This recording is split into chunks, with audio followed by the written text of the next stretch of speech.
I want to work with you to renew the bonds of trust between citizens and the bonds of faith that make our nation strong.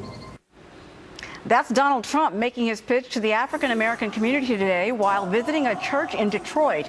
Now, the Republican nominee receiving a warm welcome from parishioners there, but it was a very different story outside the church where there were protesters who were very angry by his visit. Peter Ducey joining us now live from Detroit with the very latest. Peter? Uma, Donald Trump said that he came to this inner city Detroit church to listen and to learn, and his remarks were very well received by an enthusiastic crowd.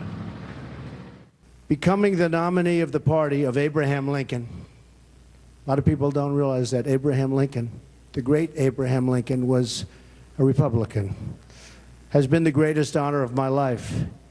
It is on his legacy that I hope to build the future of the party, but more important, the future of the country and the community. I believe we need a civil rights agenda for our time. That civil rights agenda, Trump says, would be primarily focused on making sure people in this community have jobs, better schools, and an outlet to make sure the rest of the country is aware of the problems facing African Americans in cities like Detroit. And Trump's speech was very specifically tailored to this audience, saying that African American churches are one of God's greatest gifts to this country. Now, from here at the Great Faith Ministries, Trump and Dr. Ben Carson went on to visit Dr. Carson's old house here in Detroit. They had a friendly meeting with the woman who moved into Carson's house 25 years ago, but not everybody's so friendly.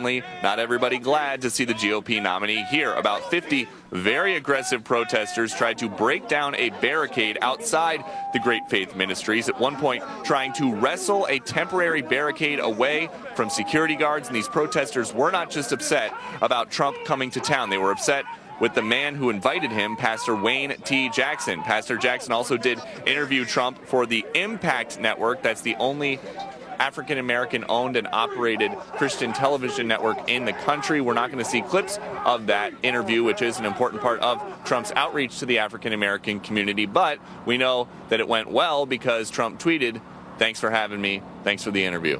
Uma? All right, Peter, thank you very much.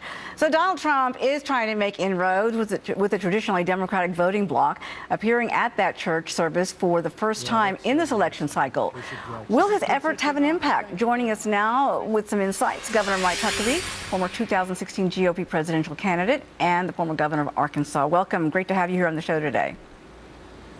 Thanks a lot, Uma. Great to be back. So let me get your take on this. He was there in that church, and it was a very different sounding Donald Trump in that, taking the microphone there.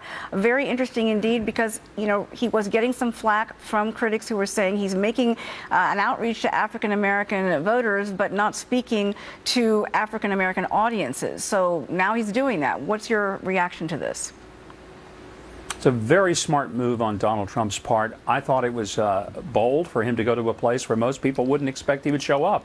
But I've long said that Republicans ought to be getting the votes of African Americans because for several decades, the African American community has been giving almost wholeheartedly their votes to Democrats. And the result? It's been dismal. Dismal educationally, dismal in terms of jobs, dismal in terms of the number of young African American males who are in prison. Economic opportunities lost and totally devastated. The families really been hurt by policies that have been forced by the left. And so I think it's a very, very significant move and something that more Republicans should have been doing for many years. Let's talk about some of his words to that audience, saying that he wants to listen and learn from the African American community, and he wants to restore Lincoln's legacy to the GOP. What does he mean by that? Well, the fundamental difference between the way Democrats and Republicans approach an issue is that Democrats approach it from the standpoint of groups. If you're a woman, you're in the group of women. If you're labor, you're in the group of labor unions. If you're a minority, you're in the group of the minority. And only if the group gets better can you get better. Republicans see things from a standpoint of each individual. Each individual has freedom. Each individual has liberty and opportunity. And you are not tied to a group. You're tied to your own aspirations and your own abilities and capacities. And when you begin to challenge people to rise above anything around them and achieve that which they dream, that's what changes people's lives. And it's the really fundamental difference, I think, between, if you will, the Democrats and Republicans and the left and the right. Now, you know, people can choose either one, but there is a difference in how we approach that aspect of application of personal freedom and personal responsibility.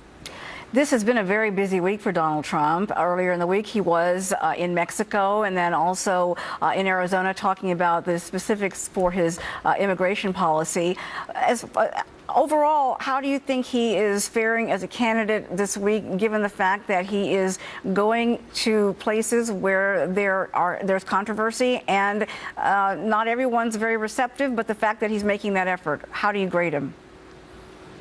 See, I think that's incredibly powerful. He went to Mexico. Nobody expected that he would go. And those who were shocked that he went, his critics said, oh, well, he'll blow it. Well, neither thing happened. He went, and he came across with a great deal of diplomacy. He was presidential. I think even his harshest critics had to say, gee, it was a good moment for Donald Trump.